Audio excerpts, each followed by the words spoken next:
Shalom, perkenalkan nama saya Jonathan Despila Tambunan. Nomor induk mahasiswa saya 2001 01 229. Saya dari grup F semester 5.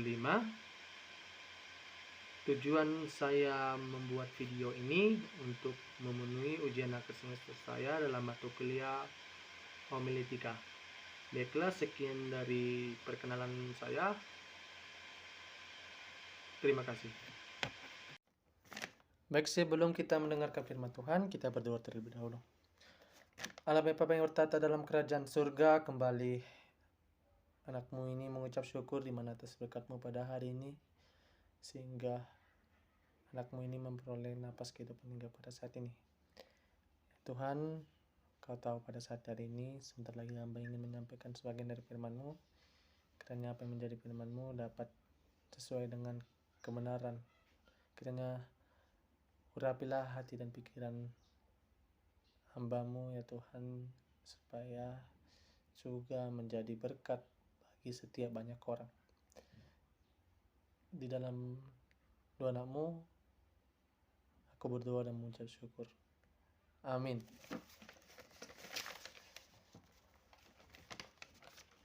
Firman Tuhan yang menyapa kita pada hari ini tertulis di dalam 1 Yohanes 3 ayat yang ke-19 sampai ayat yang ke-24.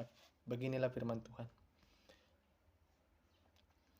Demikian kita ketahui bahwa kita berasal dari kebenaran, demikian pula kita boleh menenangkan hati kita di hadapan Allah. Sebab jika kita dituduh olehnya, Allah adalah lebih besar daripada hati kita serta mengetahui segala sesuatu. Saudara-saudaraku yang kekasih, jikalau hati kita tidak menuduh kita, maka kita mempunyai keberanian percaya untuk mendekati Allah. Dan apa saja yang kita minta, kita memperolehnya daripadanya. Karena kita menuruti segala perintahnya dan berbuat apa yang berkenan kepadanya. Dan inilah perintahnya itu, supaya kita percaya akan nama Yesus Kristus, anaknya, dan supaya kita saling mengasihi sesuai dengan perintahnya yang diberikan Kristus kepada kita. Pada siapa menuruti segala perintahnya, ia di dalam Allah dan Allah di dalam dia. Dan demikianlah kita ketahui bahwa Allah ada di dalam kita, yaitu Roh yang telah Ia karuniakan kepada kita. Saudara-saudaraku yang dikasihi Yesus Kristus,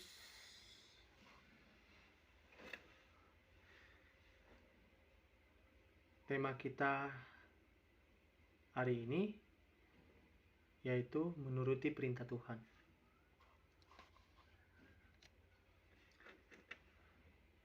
Kalau kita kembali membaca bersama yang menjadi firman Tuhan di kitab 1 Yohanes ini,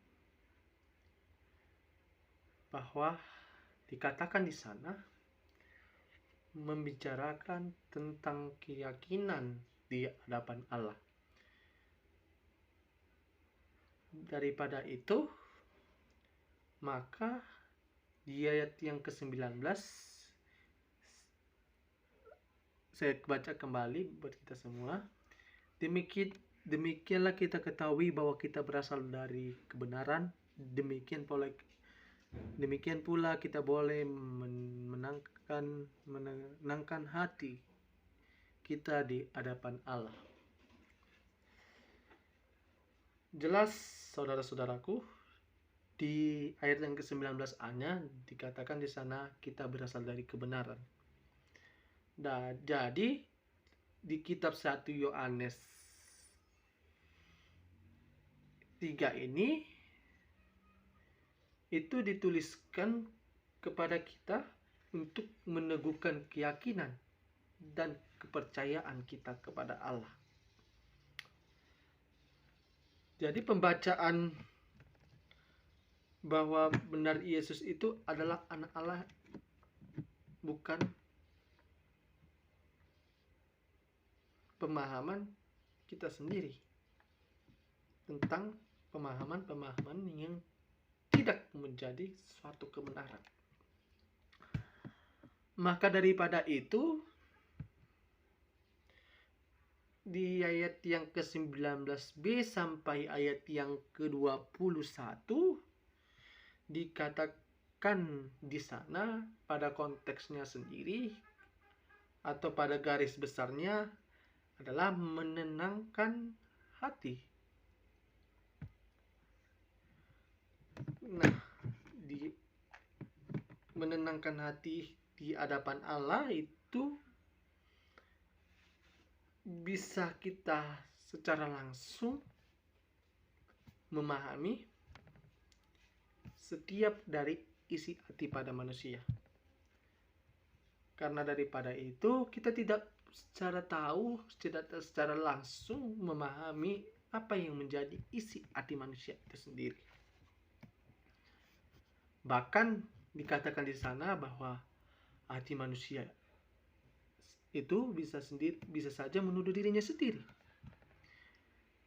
Manusia yang pernah melakukan kesalahan, sekalipun orang tidak ada yang tahu, ia bisa terus saja dihantui dengan rasa bersalah. Nah, hal ini terjadi karena hati nurani manusia itu bisa mendeteksi, bisa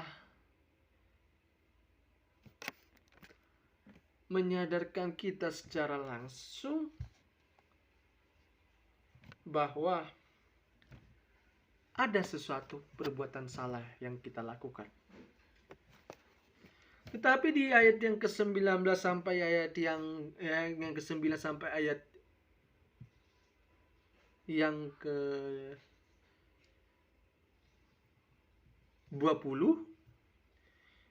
dikatakan di sana, jika hati manusia menuduh atau menghakimi dirinya sendiri, ada kemungkinan ia terjadi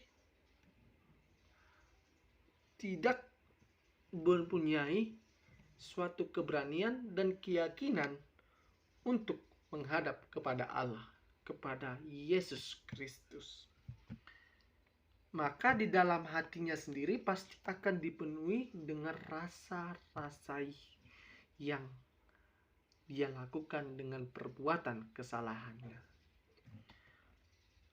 Ada sesuatu yang membisikkan hatinya bahwa saya bersalah, maka saya tidak layak untuk datang ke hadapan Allah.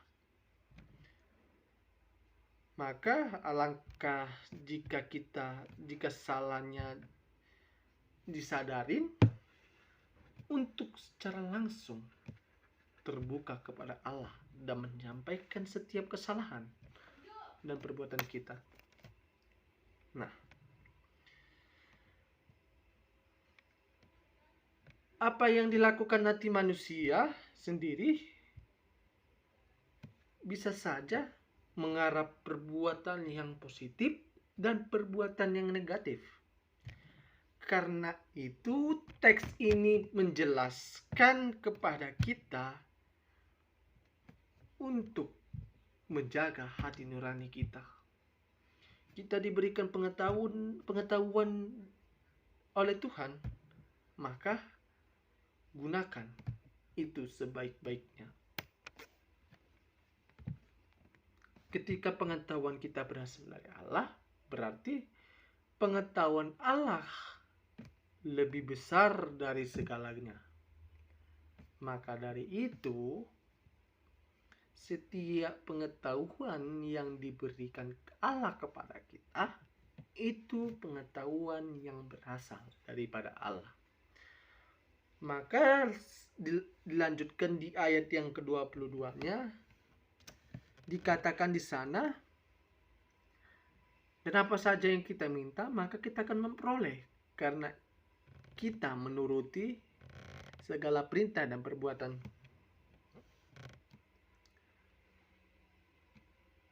yang berkenan kepadanya. Mari kita ketahui, mengasihi dengan kata-kata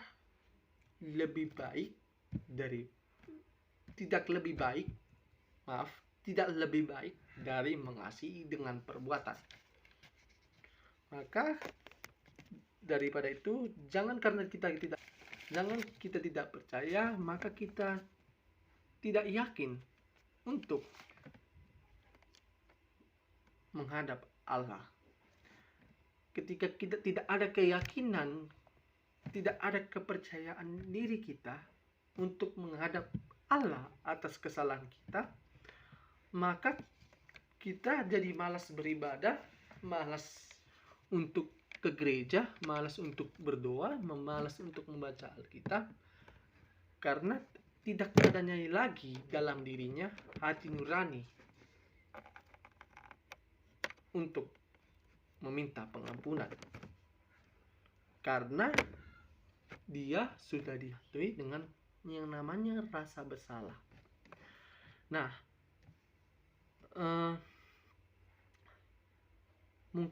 mungkin pasti kita senang jika ketika kita memperoleh jaminan keselamatan atas perbuatan baik kita, maka kita akan merasakan hati yang bersukacita. Setiap manusia ingin merasakan sikap hidup untuk sukacita. Tetapi mari kita bersama-sama memperhatikan keterangan selanjutnya, yaitu kita harus menuruti segala perintah dan berbuat apa yang berkenan kepadanya. Jadi tidak sembarangan kita memperoleh apa saja yang kita mau. Terkadang sikap egois kita, sikap keserakahan kita akan sesuatu tidak sejalan dengan apa yang menjadi rencana Tuhan di dalam hidup kita.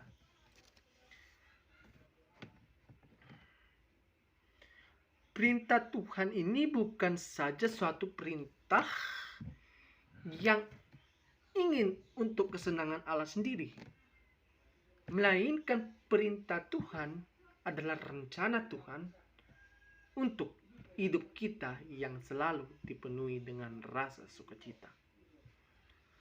Maka daripada itu, orang yang taat akan firman Tuhan, yang patuh akan firman Tuhan, dan melakukan segala perintahnya, akan memperoleh sikap yang sukacita. Bukan saja merasakan sukacita ketika kita mau menuruti segala perintah Tuhan, melainkan apa yang kita minta, maka kita akan memperolehnya. Nah, di ayat yang ke-23 dikatakan di sana ada kata perintah, bahwa yang menjadi perintah Tuhan adalah supaya kita percaya akan nama Yesus Kristus, anaknya, dan supaya kita saling mengasihi sesuai dengan perintahnya yang diberikan Kristus kepada kita. Perintah Allah pertama yaitu percaya kepada Yesus Kristus, dan kedua saling mengasihi sesama kita dan kepada Tuhan.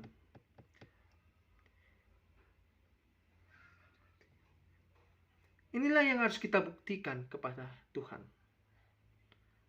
Kasih yang sukacita yang diberikan Tuhan kepada kita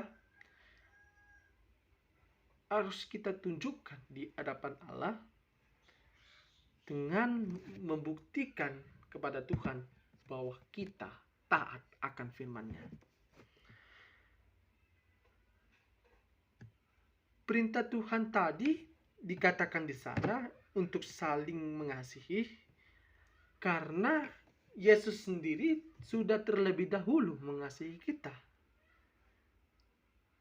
Maka daripada itu, mari kita sadar apakah kita telah melakukan kasih tersebut. Tapi standarnya kasih atau mengasihi Allah adalah kita mengasihi orang-orang yang mengasihi dan yang tidak mengasihi kita.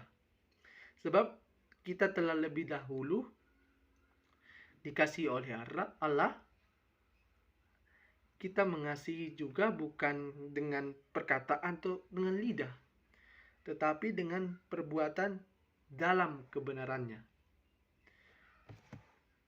Nah, lanjut kalau di bacaan firman Tuhan di ayat yang 24, di mana dikatakan di sana menuruti segala perintahnya sebagai bentuk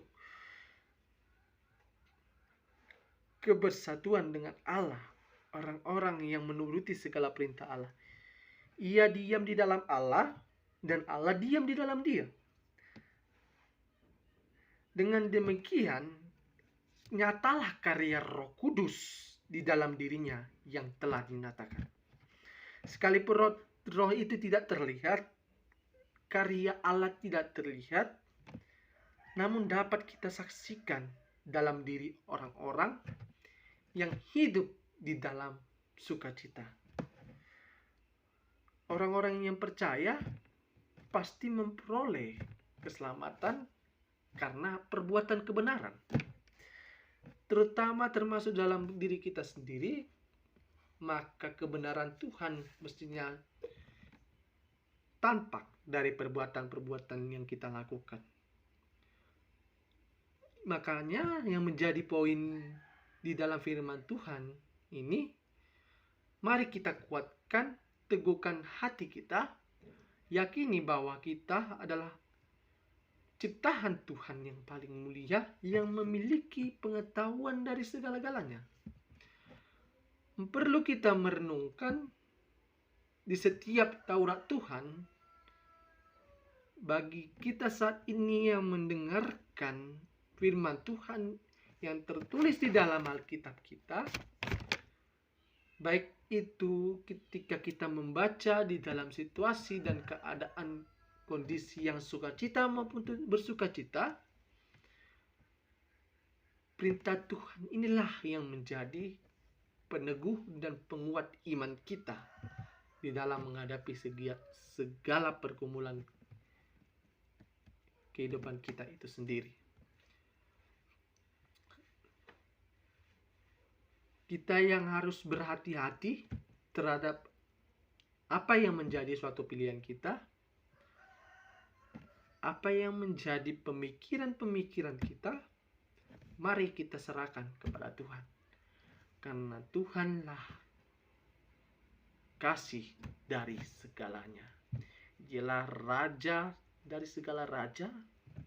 Dialah yang menciptakan kita dengan mengembuskan napasnya, dan kepada Hawa diciptakan dari tulang rusuk Adam.